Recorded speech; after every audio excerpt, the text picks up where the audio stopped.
तो मूवी की शुरुआत में हमें हेवॉन नाम की एक लड़की को दिखाया जाता है जो कि बैंक में जॉब करती है सोल सिटी के अंदर। इसका शेड्यूल काफी बिजी रहता है और एक दिन ये एक मर्डर के केस में विटनेस बनती है, जहाँ पर हमें दिखाया जाता है कि दो लड़के एक लड़की को काफी परेशान कर रहे थे और कोई भी उस लड़की की मदद नहीं करता। वो लड़की इसके पास भी आती है पर ये भी उसकी मदद नहीं करती और इसे इग्नोर कर देती है। इसीलिए पुलिस इसे अपने पास बुलाती है और इससे पूछती है कि उस रात तुमने भी उस लड़की को देखा था, तो क्या ये दो लोग वही हैं जिसने उसे मारा था। और यहाँ पर ये मना कर देती है कि ये दो लड़के वो नहीं हैं, क्योंकि इसे ऐसा लगता है कि अगर इसने सच बोला तो बाद में वो दो लड़के इसे भी परेशान करेंगे। ये कहकर वो यहाँ से चली जाती है और इसके ऑफिस में भी कुछ चीजें अच्छी नहीं चल रही होती। इसकी एक एम्प्लॉय से लड़ाई भी हो जाती है और ये सब देखकर इसके बॉस इसे छुट्टी के लिए कहते हैं कि तुम कुछ वक्त के लिए वेकेशन पर चली जाओ। तो अब ये डिसाइड करती है एक आइलैंड पे जाने का जिसका नाम मोडो है और ये आइलैंड ज्यादा डेवलप्ड नहीं है, बल्कि कहा जाए तो ये अनडेवलप्ड आइलैंड है। और यहाँ पर इसकी एक बेस्ट फ्रेंड भी होती है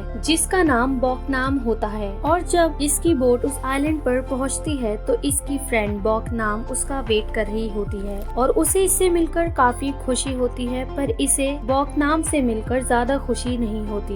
यहाँ पर यह भी दिखाया जाता है कि हाइवॉन काफी ज्यादा सेल्फिश लड़की थी, उसे किसी से ज्यादा फर्क भी नहीं पड़ता था। अब बॉकनाम हाइवॉन का सामान उठाकर उसे अंदर लाने लगती है। यहाँ पर बॉकनाम उसे अपनी फैमिली से भी मिलवाती है। यहाँ पर बॉकनाम उसे अपने हस्बैंड मांगजॉन से मिलवाती है और उसके देवर चायजोंग से भी मिलवाती है। और घर आने के बाद हाइवॉन बॉकनाम की बेटी योनही से भी मिलती है। यहाँ पर हाइवॉन को पता चलता है कि बॉकनाम की बेटी अभी तक स्कूल नहीं जाती, क्योंकि उसके ग्रैंड पेरेंट का मानना ये है कि स्कूल जाने से लड़कियां बिगड़ जाती हैं। और उस रात हम देखते हैं कि चायजोंग बॉकनाम के रूम में जाता है और उसके साथ काफी गलत करने लगता है और बॉकनाम इसके बारे में कुछ भी नहीं कहती। और ये बात कहीं न कहीं उसके हस्बैंड को भी पता थी, पर वो भी इसे कुछ नहीं कहता था। और यहाँ पर हमें पता चलता है कि बॉकनाम की लाइफ यहाँ पर बिल्कुल भी अच्छी नहीं है, क्योंकि यहाँ पर इसे काफी अब्यूज किया जाता है। और यही नहीं, बॉकनाम को बिल्कुल स्लेव्स की तरह ही रखा जाता था और बॉकनाम सारे ही मर्दों के लिए एक प्लेथिंग थी, यानी बहुत से आदमी उसे अब्यूज किया करते थे और उसको इनह्यूमन ट्रीटमेंट भी मिलता था।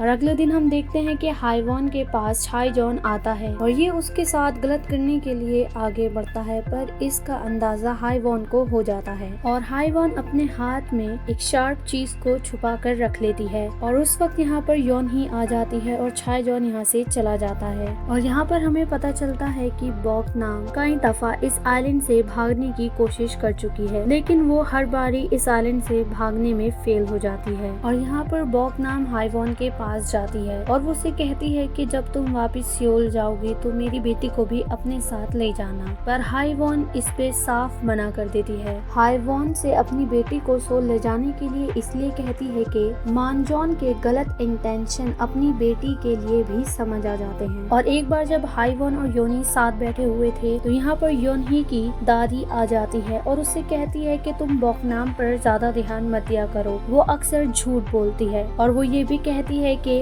योनही बॉकनाम की बेटी नहीं है। और अगले दिन बॉकनाम डिसाइड करती है इस आइलैंड को छोड़ के जाने का और वो अपने एक फ्रेंड के थ्रू एक बोट का इंतजाम भी कर लेती है। और यहाँ पर जो वो बोट वाला था वो इसके हस्बैंड का ही फ्रेंड होता है और अब वो बोट वाला इन्हें ले जाने के लिए लेट करने लगता है ताकि यहाँ पर मांगजॉन आ सके। और यहाँ पर मांगजॉन आ भी जाता है और अपनी वाइफ को बहुत ज्यादा मारता है और यहाँ पर बॉकनाम की कोई मदद भी नहीं करता, लेकिन यहाँ पर अब उसकी बेटी उसे बचाने के लिए आती है और इस वजह से मांगजॉन उसे धक्का देता है और उसका सर सीधा पत्थर पर जाकर लगता है और उसकी वही मौत हो जाती है। और फिर जब पुलिस पूछताछ करने के लिए इनके पास आती है तो इसका हस्बैंड एक झूठी स्टोरी बना देता है। वो कहता है कि ये बॉकनाम मेरी बेटी को इस आइलैंड पे से बाहर लेके जाना चाह रही थी, पर वो इसके साथ नहीं जाना चाहती थी और तब उसका पैर यहाँ पर स्लिप हो गया था और उसका सर सीधा पत्थर पर लगा था, जिस वजह से वो मर गई। और गांव वाले भी सब हाँ बोल देते हैं इस बारे में। और फिर पुलिस वापस जाने लगती है बोट के थ्रू, क्योंकि इस आइलैंड पर पुलिस नहीं रहती है। और अगले दिन बॉकनाम काम कर रही होती है तो वो